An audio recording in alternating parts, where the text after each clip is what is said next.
দেখো আমি কিভাবে মুচমুচে আলু ভাজা তৈরি করি, একদম চানাচুরের মতন হয়। এই একদম 3-4 দিনও এরকম মুচমুচে থাকবে।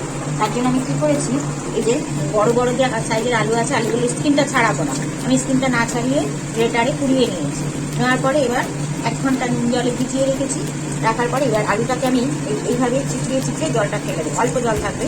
একটু জলটা ঝরানোর আগে একটু একটা ছুরির মধ্যে আমি এরকম কাট করে রেখেছি, যাতে জলটা ভালো করে ছড়ে যায়। তারপরে আলুটা চিপড়িয়ে চিপড়িয়ে জলটা ফেলে এবার একটু বেশি করে তেল দিয়ে ছাকা তেলে ভাজতে হবে। তারপরে এর মধ্যে আমি কী করি, একটু বাদাম ভেজে, বাদাম থাকলে একটু বাদাম ভেজে, একটু কারি পাতা থাকলে কারি পাতা ভেজে, খুব সুন্দর খেতে হয়, আমরা তো জানি সবাই।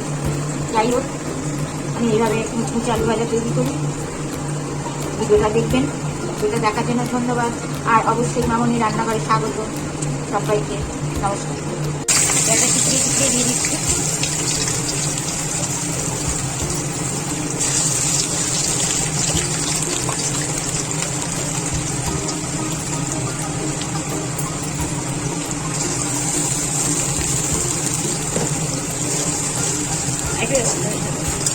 কন্টিনিউ নাড়তে হবে যাতে দলা বেঁধে না,